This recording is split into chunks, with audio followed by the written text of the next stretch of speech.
Welcome everyone. Good morning or good afternoon from wherever you are joining us. Thank you for taking the time out of your day to learn more about inventory management. Today's presenters are going to be Amira Mohammed and Tim McManus. And before we get started, I'd just like to go through a few housekeeping items. So with that, your lines are muted. So if you have any questions, please use the Q&A and we will be sure to get back to them as we move along. The session is being recorded and will be made available in our Learning Center after the presentation. And I think that covers everything. So with that, I would like to turn it over to Amira to get us going on Inventory Management 101. Amira? Thank you for the intro, Heather. You're And welcome. thank you everyone else for making the time to learn with us today.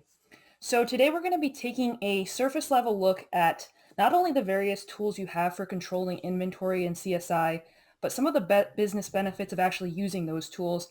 And I want to start us off by talking about inventory management as a concept. So what it means and what a good one requires in the modern digital age. Inventory, of course, refers to all the stuff your company owns that contributes to its revenue generation, from raw materials to finished products and whatever else your company needs to do business. Unlike assets, inventory is consumable, so you generally have to keep track of it on a rotating basis. An inventory management system is what you do to regulate that inventory in your favor. In other words, it's what you do to make sure that you have the right parts in the right amounts, in the right place at the right time. And a good system is also going to help you optimize the cost of those parts. And a great system is going to let you accomplish this over and over again with consistency. A tool like CSI works really well for inventory management for a few reasons. Number one, it's centralized. Number two, it automatically tallies up your inventory and tracks your transactions. Number three, it ties those transactions back to your finances. Number four, and the most important reason, it's consistent and proceduralized. So everything is done the same way. You can control who has access to what, report formats are consistent, etc. Now, obviously, anybody who buys and sells material goods needs to utilize some kind of inventory management system in order to get their product out the door and stay in business. So even if that system is a manual system or one that's prone to human error or 20 years out of date or what have you, good or bad, everybody needs some kind of inventory management system. And the question here isn't really who needs one at all, but who should be concerned that their current system isn't necessarily doing a great job of scaling with their company's growth. Excuse me. So let's say our person at the bottom here works for this hypothetical company whose inventory management system isn't quite hitting the marks that it needs to for that company to succeed. And the symptoms might not be immediately obvious to that person, but it can kind of be disguised or embedded in some of the problems that they're hearing their colleagues complain about often, or some of the problems that are impacting their day-to-day work. So I want you to pay close attention and see how many of these you can actually relate to.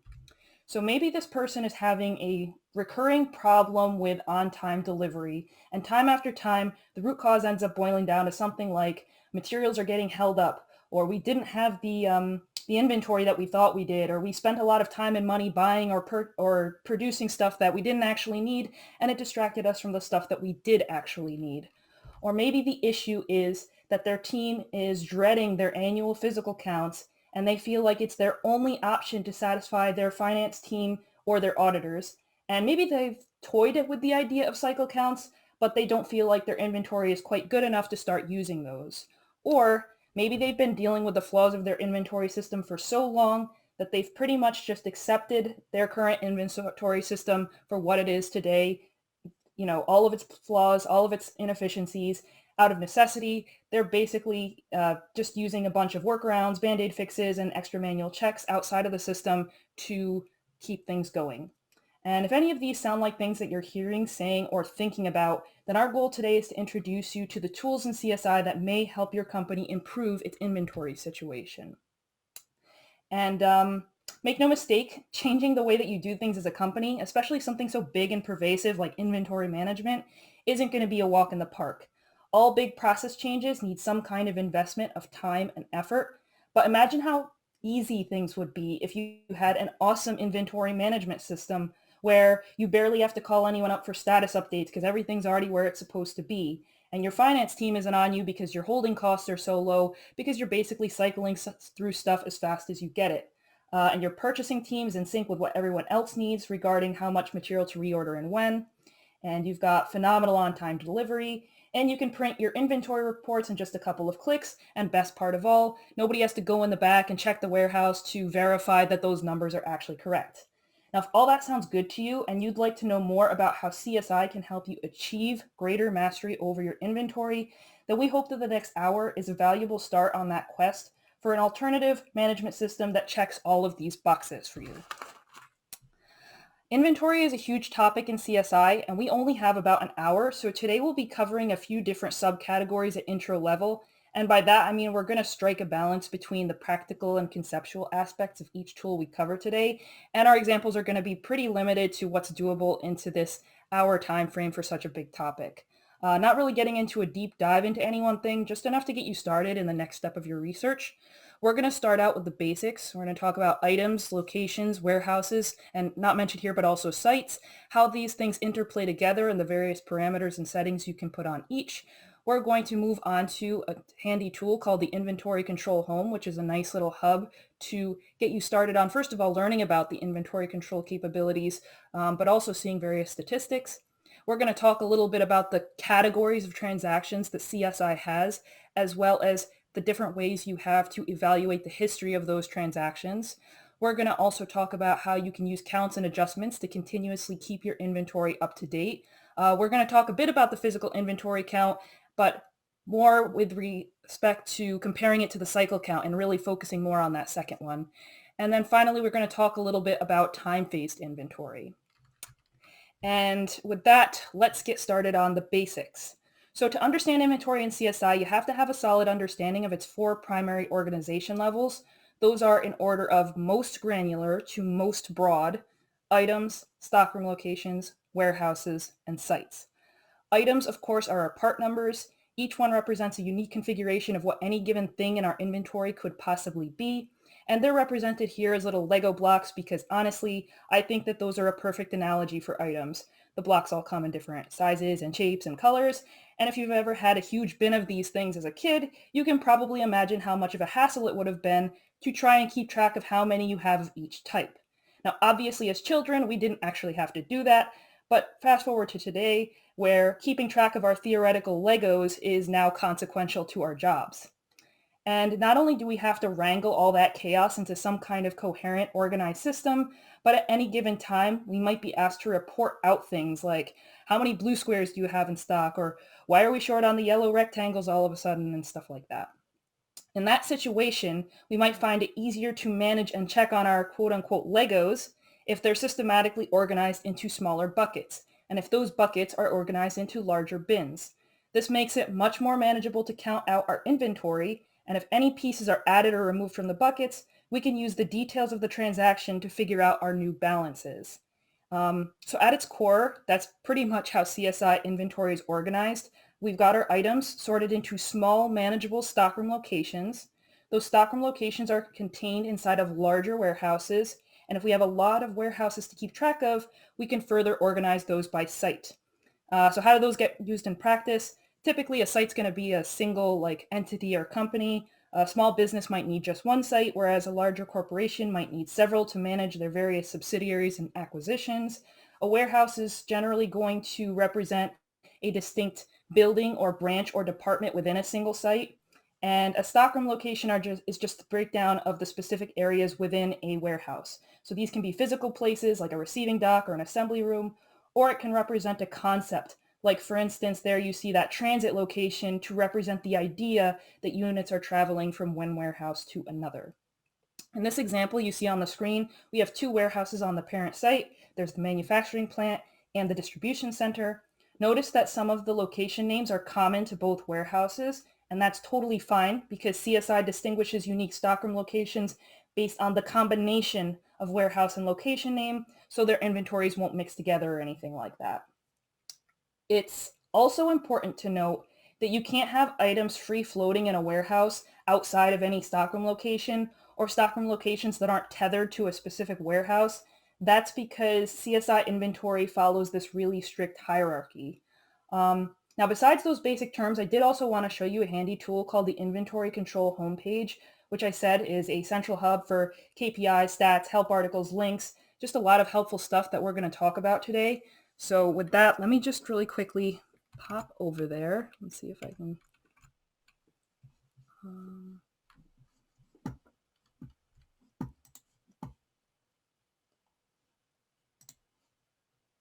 Sorry, just one second.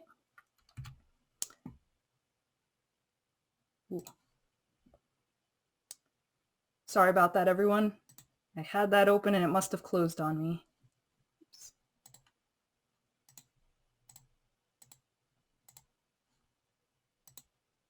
Right here.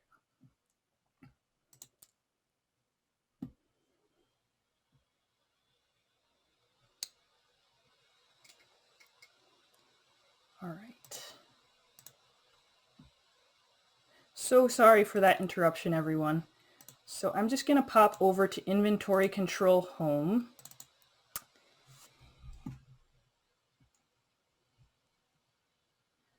And it's going to take a couple seconds to load up just because this is the first time I'm loading it up since sign-on, and it's trying to gather a bunch of information at once.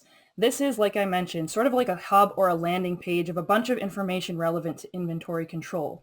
First thing you'll see when you open up this page is this dashboard tab.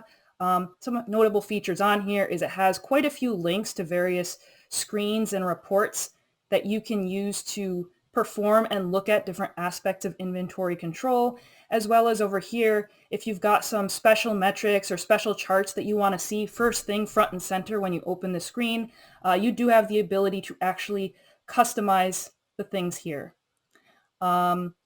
In addition to these KPIs and these charts, you can also pop over to this critical numbers tab, which gives you even more of those. And these are ones that have an even greater degree of customizability. In this case, I just have these four. We've got inventory value, items in cycle count, item warehouses, and inventory turns ratio. And the cool thing about critical numbers is, first of all, you can set different goals and alerts to tell whether any given number that you're actually at is in the green, is in the yellow, is in the red. We're not going to go too far into that today, but we did do a previous lunch and learn on that. And any one of these guys, if you click on them, you can actually drill down to the specific information related to it. So this inventory value detail can be broken out by warehouse. And if I click this and hit sub drill down, it will actually break it down by location as well. You also have the option of doing this for some item-specific KPIs. So let's say you're interested in kind of breaking it down to like, I'd like to see what's going on with this item up here. You can get a few different metrics. And again, it's all color-coded and nice. If you pop over to this data views tab, it's very similar to a critical number drill down in that it looks like a grid and it's a breakdown of something. But it can be a little more granular, perhaps a bit of a deeper dive. The data views here, we have four that come, stock with the screen related to inventory, shipments, receipts, and reservations. If we pop over here to the Navigator tab, that's even more grid-based information that can be loaded up.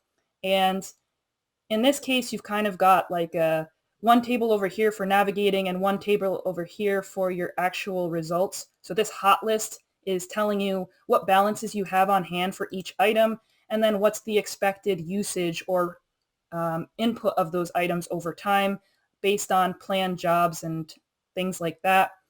Some other important or useful ones you may find are inventory value. So this is breaking apart the total value of your inventory by product code.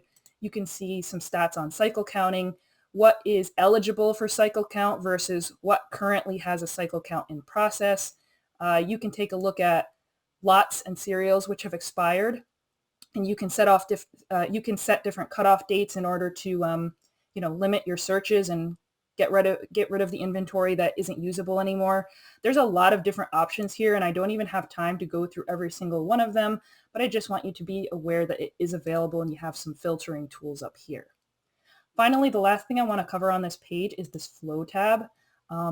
It's as you would imagine, it's set up like a process flow and with arrows pointing from one step to the next.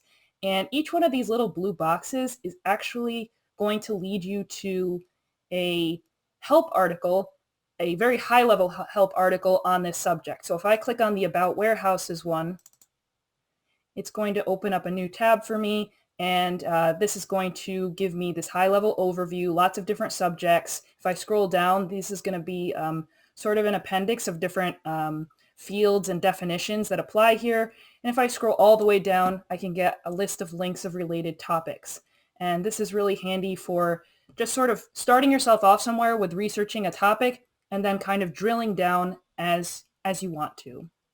Popping back over here, if you see any of these blue buttons get accompanied with this little icon here, it's basically just a shortcut to the relevant screen. So the About Warehouses square can shortcut me over to the Warehouses screen so I can apply what I've learned in the help article immediately into this Warehouses screen.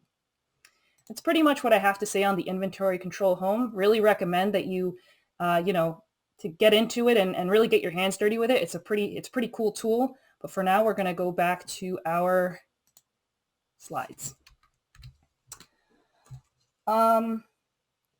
Basically, we're going to talk first about warehouses. And now that we have a good idea of how inventory hierarchy generally works in CSI, we're going to breeze through some of this stuff. We're going to skip sites for now and skip straight down to warehouses just for timing.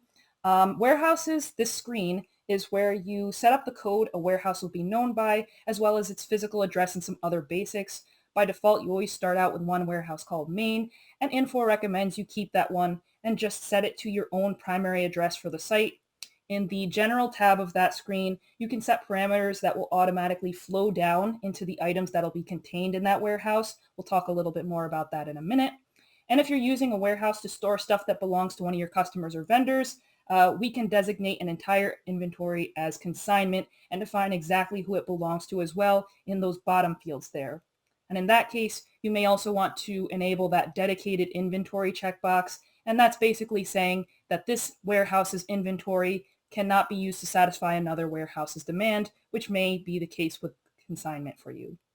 Once a warehouse is set up, once a warehouse is set up, we have the ability to set up records on the item/warehouse form. This pretty much just associates an item with each, or a warehouse with each item that can possibly be received, stored, manufactured, or shipped in it.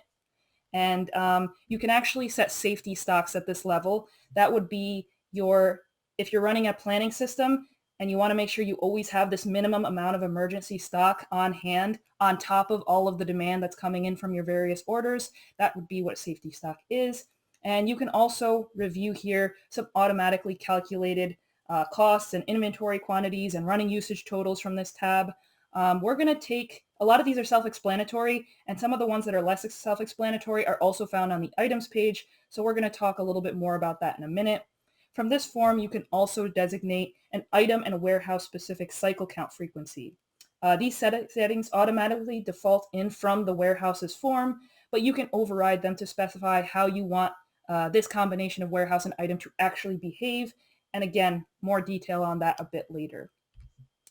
Next, we're going to move on to locations. And just like warehouses, this is a place where we're going to set up primarily code names. And remember, you can set up a generic code name that multiple warehouses can use. Notice that you can set a non-nettable stock flag here. Just like with warehouses, this is going to be a value that flows down into a more granular record that we're going to talk about in a second. And you can also designate whether your location is just a regular old stocking location or if you want to use it as a transit location for transfer orders. And once you have an appropriate location name set up and a warehouse name in the system, you can start setting up your item stocking locations. These have to be created for any CSI location that an item may occupy, even if it's only very temporarily. Each warehouse comes default with a generic stock location, but you're strongly encouraged to branch out and really customize these in whatever way makes sense for the layout and the workflow of your warehouse. And you can determine the priority of stockroom locations using the rank field. So the stockroom locations for each warehouse are all numbered in a sequence of what location to try to pull from first, second, and third. So let's say you've got a customer order for item X, which has stockroom locations A, B, and C ranked 1, 2, and 3 respectively. when it comes time to ship item X, the system's going to check location A first, get as much of it as it can out of there before moving on to B, and then if necessary, C. You can also determine whether an item stockroom location is permanent or non-nettable here. A permanent stockroom location stays on the list of item stockroom locations even when the quantity on hand hits 0, and if you uncheck that box, it's the opposite. The stockroom location will actually disappear as soon as there's nothing left in that stockroom location. Nettable inventory, by contrast, is stuff that you can use to satisfy jobs, ship out to the customer, and it's also stuff that MRP and APS will consider to be usable supply for your demand. So if you turn on the non-nettable flag, you won't be able to do any of those things. This could be useful for stuff that you have in stock but need to report and need to report, but you don't actually want to transact it at the current moment. Perfect example would be, let's say you've got 1,000 brake calipers in inventory, and due to some quality control test you performed, you found that 700 of them are now on material review. You don't want those 700 being built into any, cars, and you don't want to sell them out to your customers. You may put those 700 into a non-nettable stockroom location. So to prevent anyone from, mistakenly using these for a purpose they're not supposed to be used for, and also to let your planning system know that it should only consider to have 300 on hand and create new POs or jobs or whatever accordingly. Okay. This screen also keeps a running tally on how much of a particular item is available, reserved, or exists in a non-nettable state in a given location, if you want to break it down to this somewhat granular level. Finally, in this section, we want to talk about items. This form alone could honestly be the subject of its own lunch and learn just because of how many fields it has. But for now, let's cover a few of them that are most relevant to basic inventory management. The base unit of measure is your primary stocking unit of measure. This is going to be what your transactions will automatically want to be performed in when you are performing them. So there are cases where companies want to be able to use more than one unit of measure per item. So for instance, let's say you stock something in eaches, but your customer buys it in packs of 4, and you're not allowed to break it apart into eaches. These are instances where you might want to use something called a unit of measure conversion. In the example you see here, it's just pounds to ounces. This is a global unit of measure conversion that doesn't ever change. I mean, pounds to ounces is always the same, but you can set up item-specific ones. You can set up customer-specific ones, or in the case of, let's say you order in boxes and receive in eaches, you may want to set up vendor-specific ones. The next fields we're going to look at are related to the sourcing on orders that create demand. So the first thing that we want to talk about is stocked. If you enable the stock checkbox, then when an order comes in for a certain item, it basically is saying that you're allowed to source directly from inventory instead of having to source directly from a PO or a job or something else that may create supply for your demand.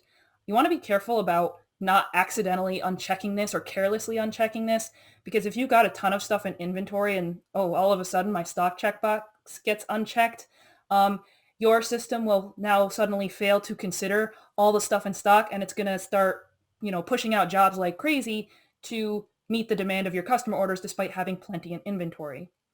The source field up top only really comes into play functionally if stocked is unchecked. So if stocked is unchecked, you want to designate whether your source is manufactured, purchased, or transferred.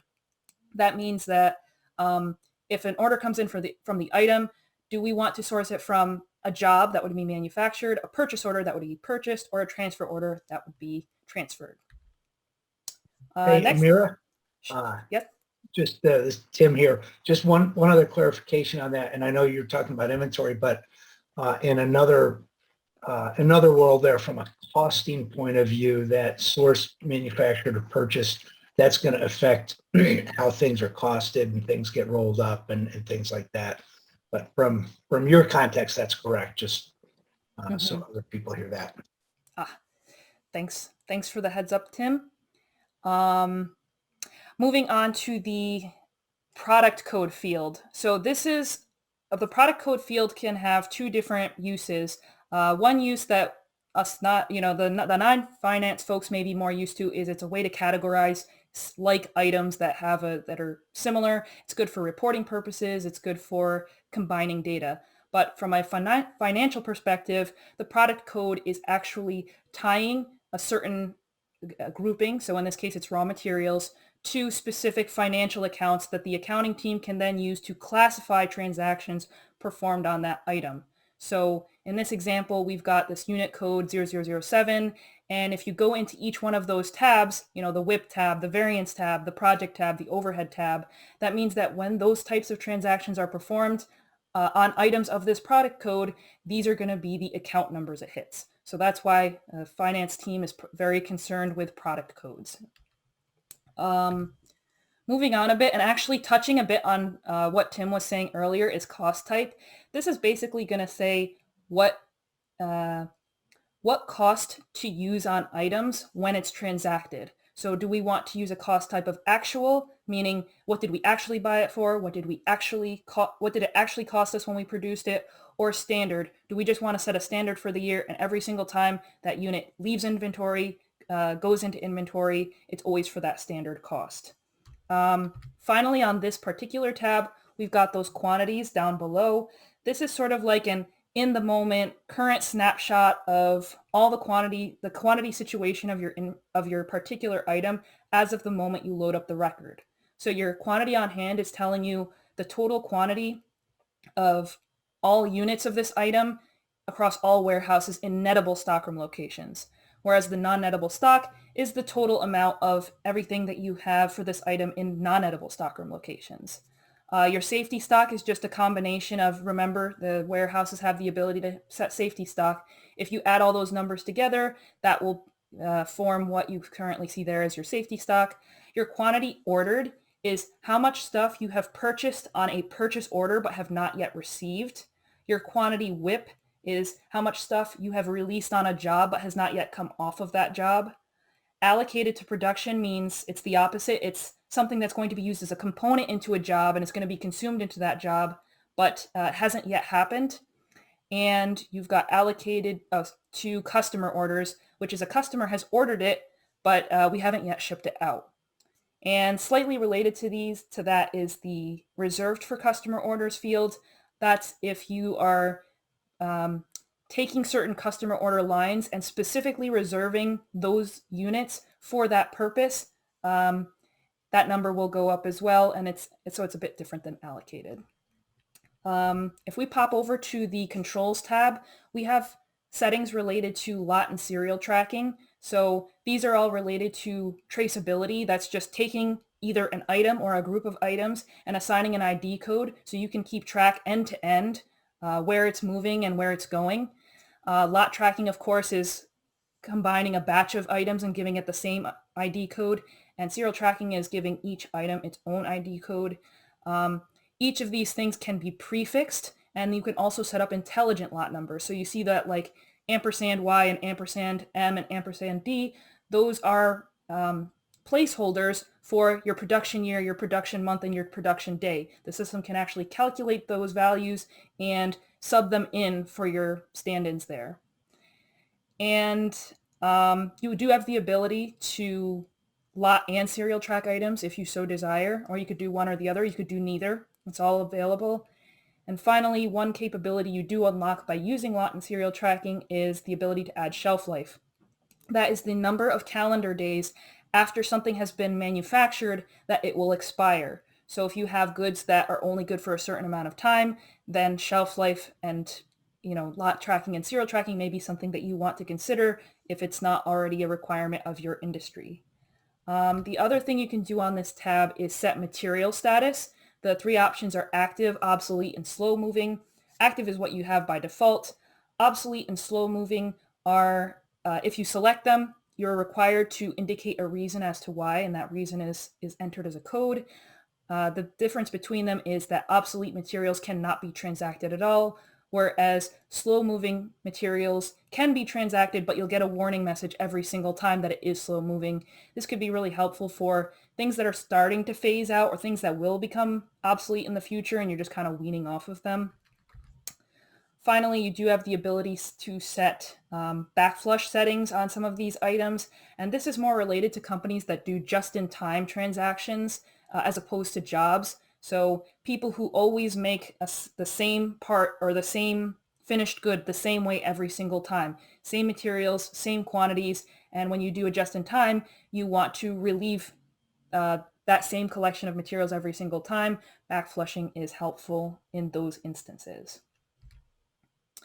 Now, the cool thing about transactions is that they are happening to our inventory on like sort of a day-to-day basis. So we can check up the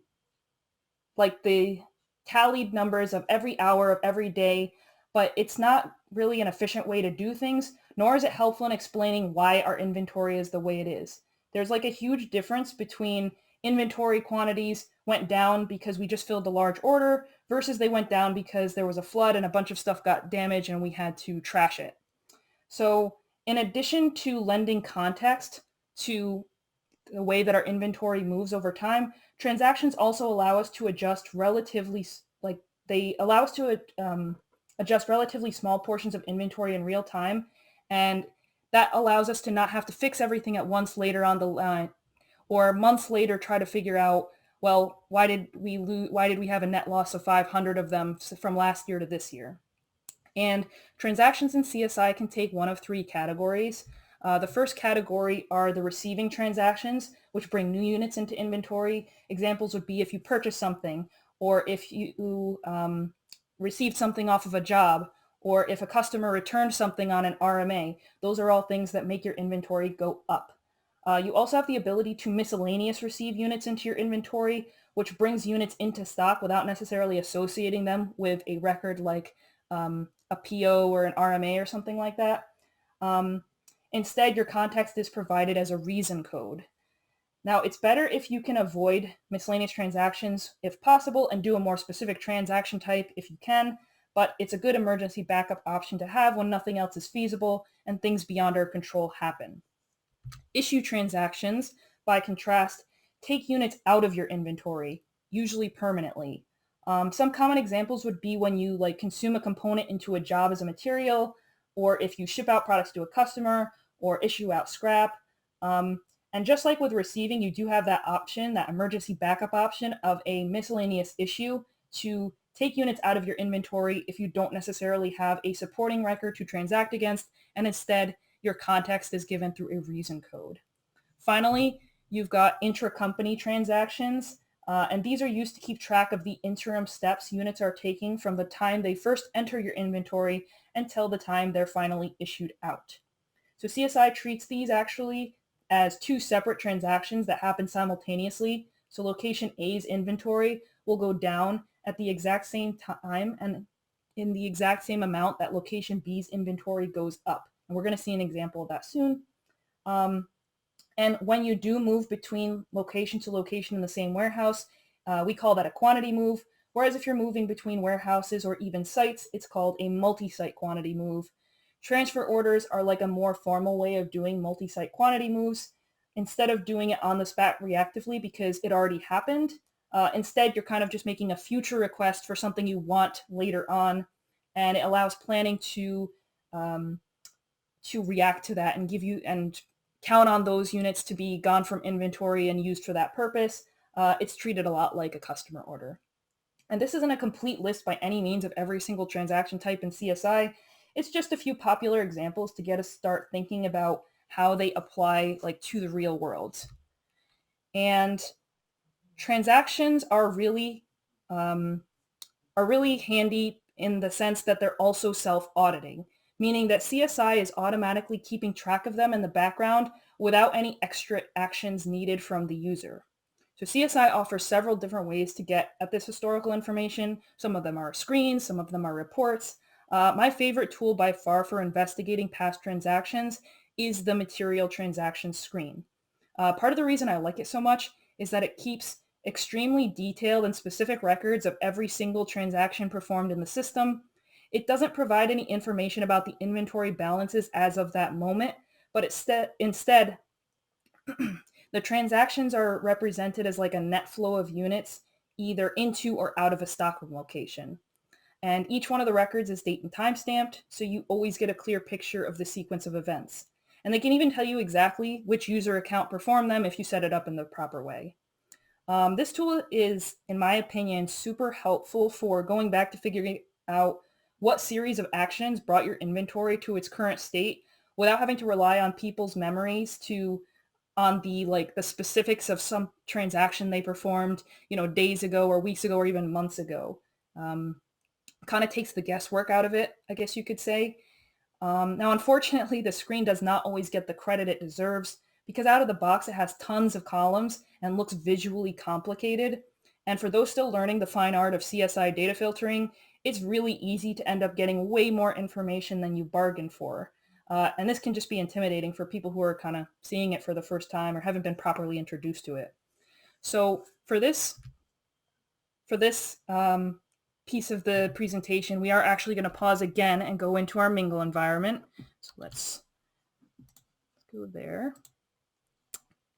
And let's go to our material transactions.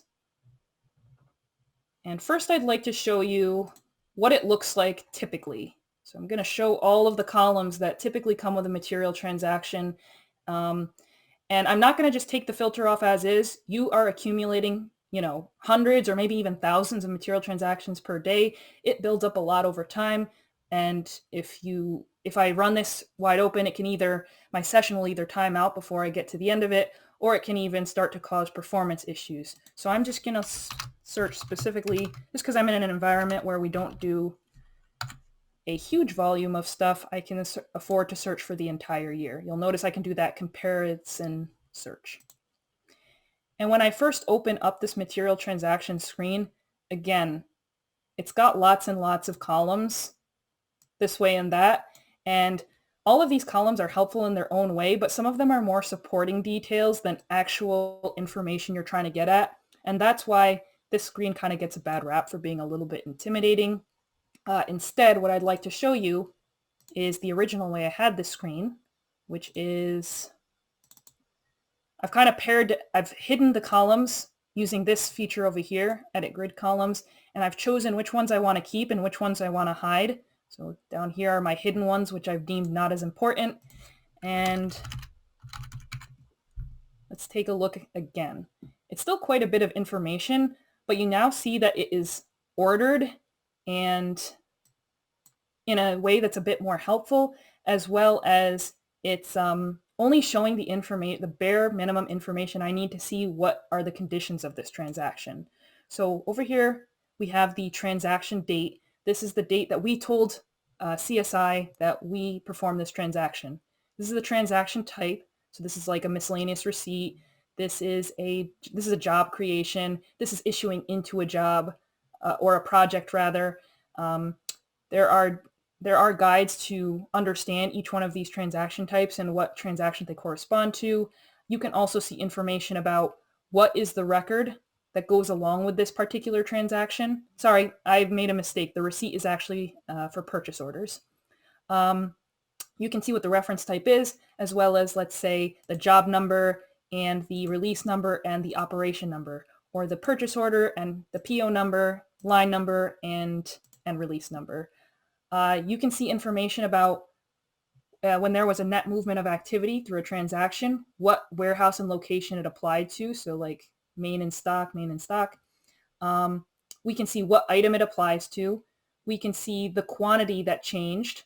So quantities are expressed in terms of whatever current location and warehouse are mentioned. If you see a positive quantity, that was a net gain. If you see a negative quantity, that was a net loss.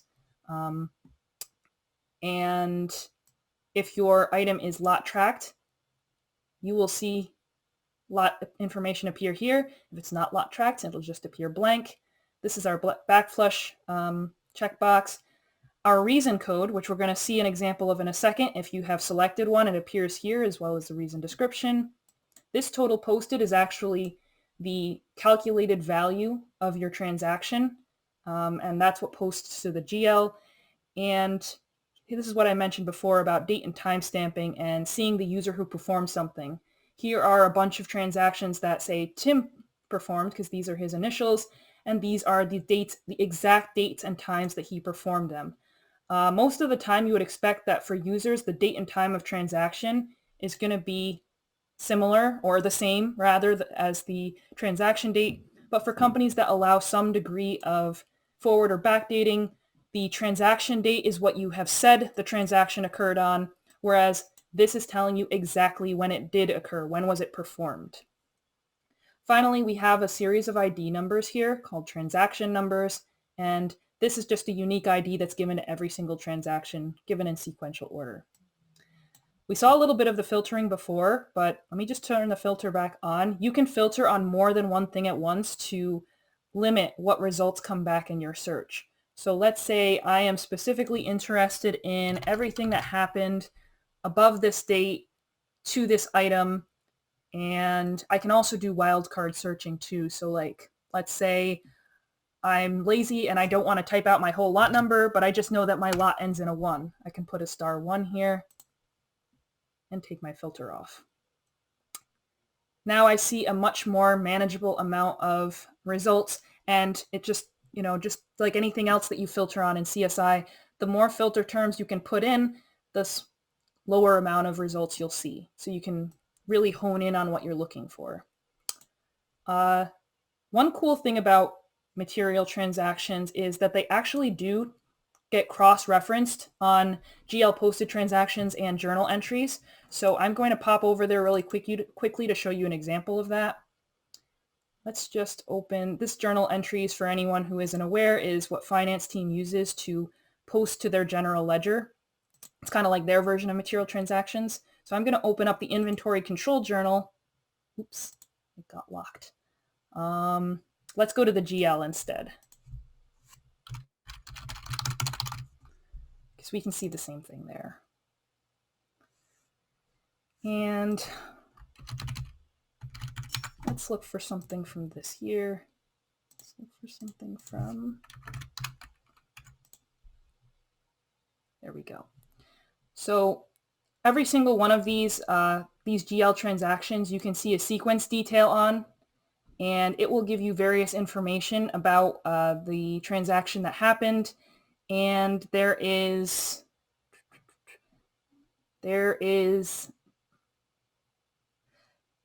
Tim, did I go to the wrong place?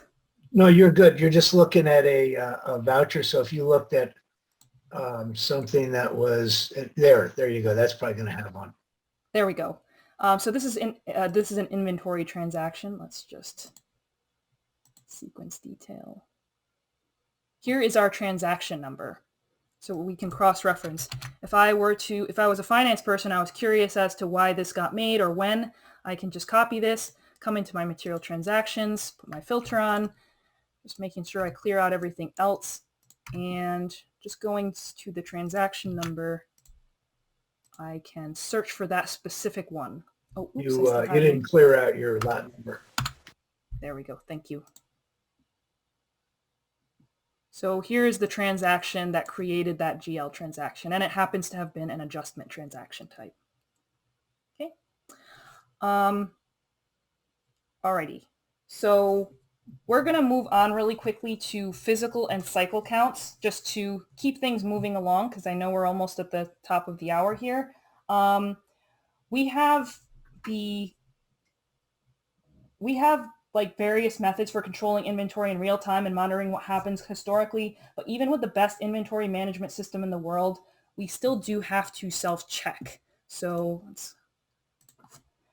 why do we have to self-check? Because stuff happens. Stuff gets damaged, or stuff gets stolen, or people make mistakes, or the network or power goes out in the middle of our operations. And so for all those things we don't have control over, inventory counts are our tool to continuously correct and adjust our balances so we don't keep drifting further and further into inaccuracy. They're also critical for preparing for any type of inventory audit. And among the goals of such audits is to make sure your general ledger balances can be cross-checked against the actual inventory balances. In other words, checking your books against the physical reality.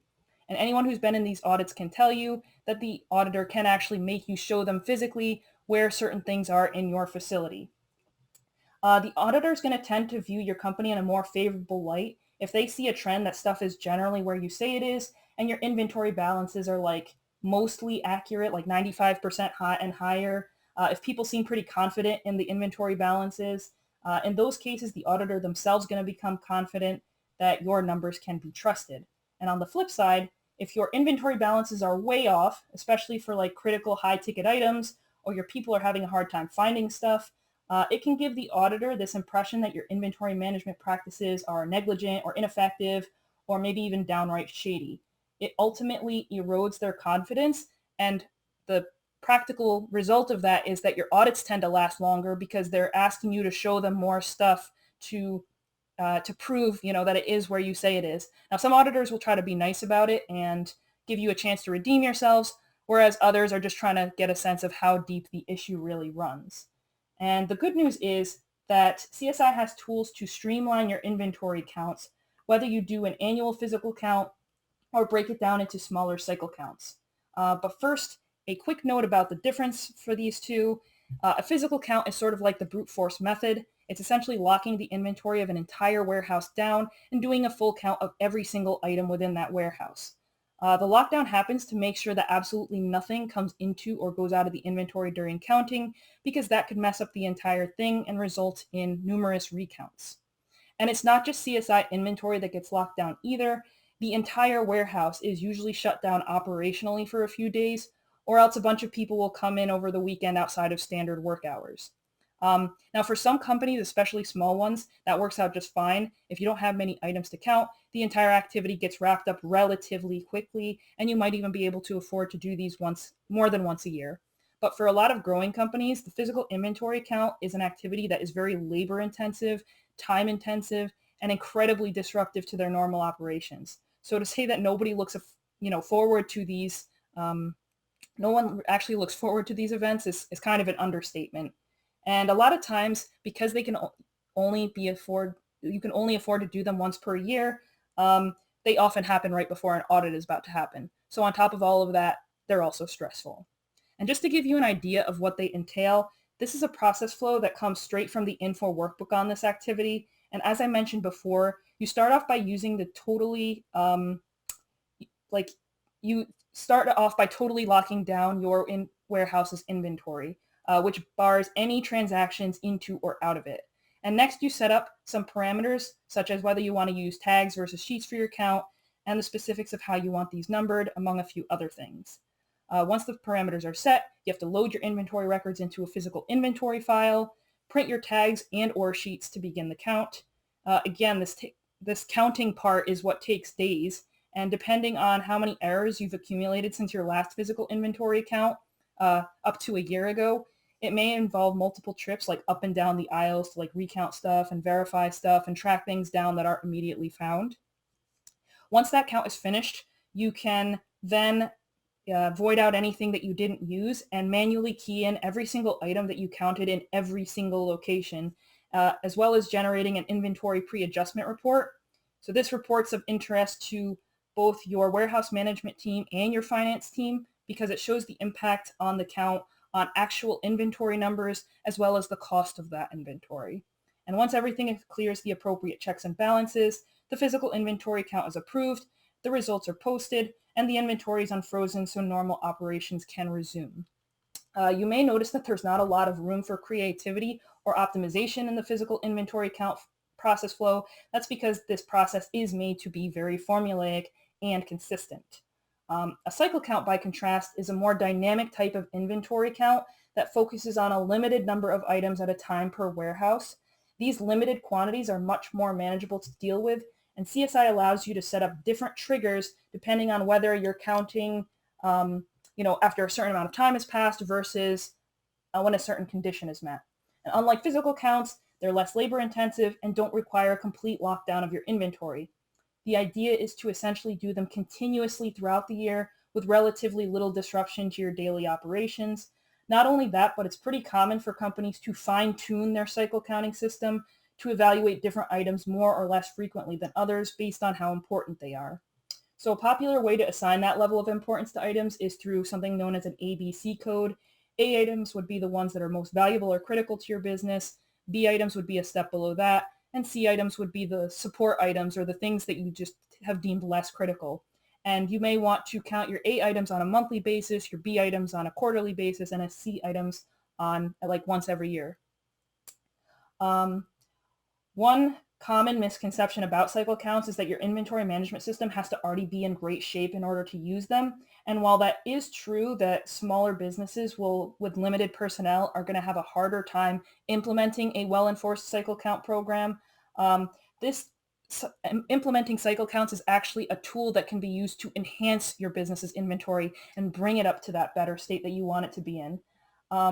The reason is because you're dedicating specific people to be responsible for it each day. And in the case of your most critical items, less time is passing between each count. So in the event of you getting weird numbers, at least the evaluation period is shorter and fresher in people's memories. And not only that, but it's a more efficient use of time and money for some companies in the sense that if you've got a large warehouse that you really can't afford to shut down, but you have to anyway, that's a lot of operating expenses that aren't seeing a return with any kind of revenue. And if you go with the route of bringing people in on the weekend, that's a whole lot of overtime that you're racking up. Another misconception is that cycle counts are redundant because no matter what, you always have to do the physical count anyway. And in reality, if a company's like cycle count system is frequent and well enforced and well controlled, it's not uncommon to petition your auditor and get permission to replace your annual physical count with a cycle count program instead. Now, we don't have time to go through a full cycle count example today, but we're going to walk through the steps. First of all, if you want to sort your part numbers into an ABC system, as we said before, you're going to want to start by setting that up on the items form. It's common to assign these tiers based on a calculation of cost times annual usage. The idea being that the things that are most valuable to your company or that are incurring the most cost get counted more frequently than the things that are not used very often and not very expensive. Interestingly, in this case, the product code also comes into play. If we expand out the details of this particular product code, we can find a field for cycle tolerance, which is the percent that a cycle count may differ from its originally reported numbers without raising some kind of exception. So in this example, if originally my number said 100 and I counted 98, I'd be within the 2% cycle tolerance and be fine. If I counted 97 though, that's 3% off and I would raise an exception. Next up, in the setup phase, we would want to go into the item warehouse records and set up strategically what basis we want to use for auto-triggering our cycle count. We can use a specific event, such as when the on-hand quantity hits 0 or any time a miscellaneous issue or receipt is performed, but most people end up going with a time frequency. Essentially, the system is taking the date of your last count, adding the amount of days on your cycle frequency, and that tells it when the item will be next eligible for cycle count in that warehouse. We mentioned earlier about having these things counted like once a month or once a quarter, once a year, but that's just referring to the length of time between counts per item. It's not necessary to count all the A items at once or the B items or the C items, nor would we want a system like that. Instead, we'd want to take a staggered approach. And typically, our CSI professional services partners are going to help us with the initial setup of those dates. Just to give an idea of what they're doing though, let's say you've got 600 different items in a warehouse and you want all 600 of those to be in your A category, so they're counted every 30 days. The most manageable way to approach this is to divide 600 by 30, which gives you a very easy 20 items to be counted per day for that warehouse. And whatever condition you use to trigger your cycle count, the system will do so automatically. Notice that the cycle triggered checkbox is grayed out, meaning that you can't directly update it. Once you're done with all that setup phase, you're going to want to make a daily habit of coming in here into the cycle count generation form to generate your sheets for whatever part numbers are due to be checked that day for a particular warehouse. You have the option of limiting your results by like a cycle type or ABC code, item, location, product code, or planner. But if you leave all of that blank, essentially what you'll do is take the warehouse you have selected up top and look for every single item warehouse record where cycle triggered has been checked. And this is what the resulting report will more or less look like. The current inventory quantities are going to be split apart for each unique item, lot, serial number, and location as applicable. And since the report is meant to be printed out and carried around the warehouse, the blank lines on the right there are for your counter to write in what they're actually finding. By the way, you can always tell which item and warehouse combination is currently undergoing a cycle count because the other read-only checkbox on that item warehouse screen, count in process, is going to flag itself accordingly. Now, once the count is finished, and again, that count does not take as long as a physical inventory count, you simply have to enter and save the new adjusted quantities into the cycle count update form. I believe there's a way to do this electronically with a scan gun, but those are part of some optional warehouse management modules, and today we're focusing strictly on standard CSI. Note that as you do this, the system is constantly checking whatever you enter against the quantity that was originally reported for that item in warehouse. And if items count is different by 1% higher than the product's code cycle count tolerance, it's going to automatically get set with an exception status. But if you're within the tolerance, the status simply updates itself from not counted to counted. I also wanted to point out that this original amount that you see here is called cutoff quantity and not on-hand quantity, because if you think back to earlier, I did mention that you don't lock down inventory for cycle counts, meaning it's still possible to transact items that are under an active cycle count. The cutoff number is simply referring to the quantity that you were at as of the time that you generated your cycle sheet, disregarding any transactions that came afterwards. And if any transaction is performed afterwards, your line is going to get set with an automatic status of exception, regardless of what you actually counted. Now, once you've gone through all of your cycle counts and entered them, you can optionally print a cycle count variance report, which calculates the impact that your adjustments are going to have on your inventory, again, of interest to your warehouse and finance team. You can either choose to generate this as a PDF, or if you look up at the top right, that report option data view is the one I prefer because it allows you to filter and sort. Either way, the report's going to come out and communicate variance in terms of both the different numbers of units as well as the cost difference expected to your inventory by performing that count. And finally, you want to use the cycle count posting form to commit your new inventory balances. This screen is going to warn you if you've triggered an exception due to an exceeded cycle count tolerance, as you can see there on the right. But you do have the ability to post records with an exception status if you change the drop-down option on the upper left side. And in the background, the system will create all the material transaction records necessary to make the inventory go up and down to its new values. These transactions look and behave a lot like a typical receipt or issue transaction, with the main thing distinguishing them being that they have a unique transaction type called cycle count. Now, you've probably noticed that some of the steps that we went over sounded a bit similar to the physical inventory count, but the key difference here is that initial flexibility you get with your different cycle count triggers and cycle count tolerances, and of course the fact that your volume of work is much, much smaller if you're due a little bit each day as opposed to everything at the end of the year. Okay. And really quickly, the last subject we're going to talk about is the time-phased inventory. So we talked about the various types of transactions. We talked about some methods for reviewing the history and of those transactions and how to do self-checks using the counts and adjustments of physical inventory count versus cycle count. So we know, in other words, we can get the right parts into the right place at the right quantities. But if you think back to that first slide, we also need to make sure we're meeting all those conditions at the right time. Now, full disclaimer, there are several different ways to do this, and this topic's so expansive that there are entire modules dedicated on it called planning. If your company is already using MRP or APS to do your planning or you're about to go into it, the time-phased inventory utility is going to look like a less complex version of that, like Planning Light.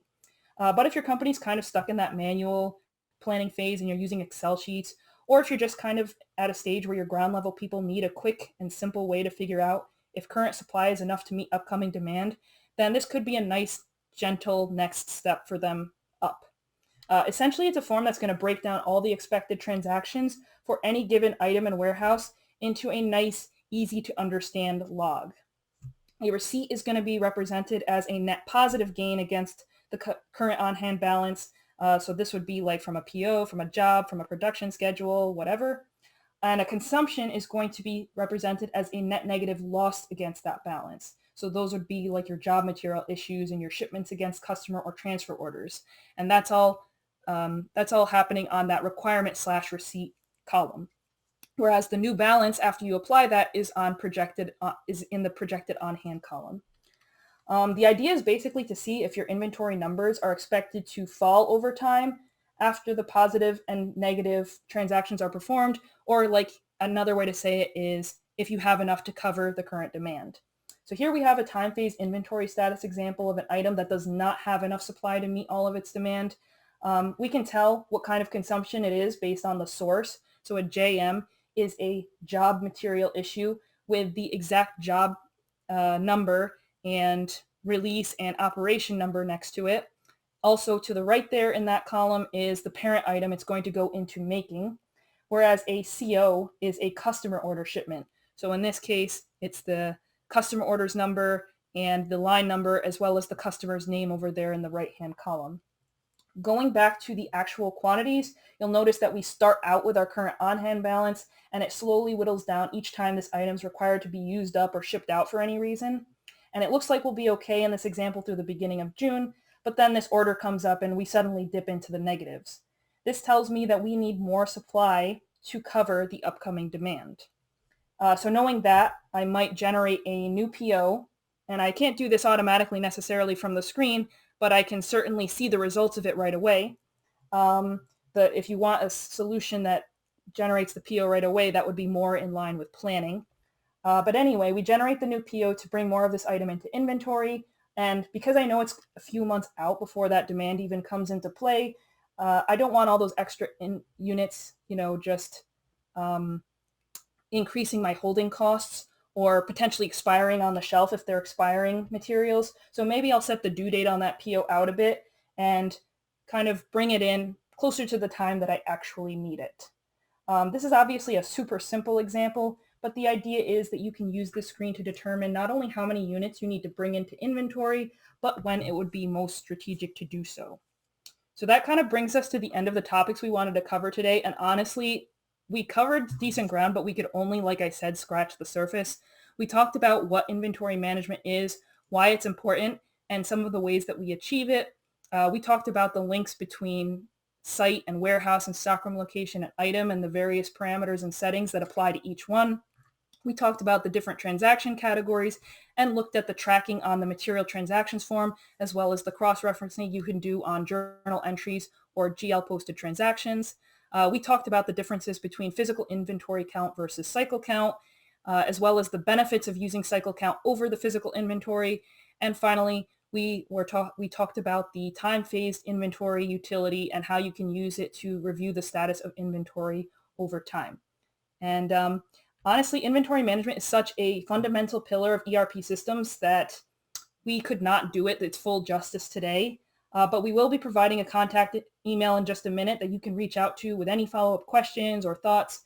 So if you're interested in taking a deeper, more focused dive into any of these categories or want to learn about a subject that we didn't even get to today, feel free to reach out to us and we are happy to help however we can.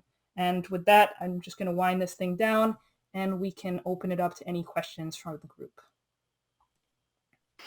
Awesome. Thank you so much, Amira. Oh, go ahead, Tim. I was thanking Amira too, that's all. Oh, okay. Great. So at this time, I've not seen any questions that have come in, and I know that we're just a few minutes over the top of the hour. So if there are questions, you're welcome to post them. If not, please feel free to reach out to us, as Amira had mentioned. The email address that you can send things into is info@aitbusiness.com. There's our phone number also. We also have some social media platforms that we post to on a regular basis. So if you are interested in further content or ideas or to connect with us in a different way, please feel free to follow us or reach out to us on any of those platforms. And I don't see any questions that have come in.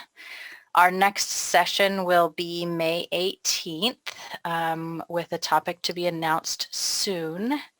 And thank you again, Amira, for the great presentation and for everyone attending today. And we look forward to seeing you with the next session. Thanks, everyone. Thank you. Thanks, everyone. Bye-bye. Bye.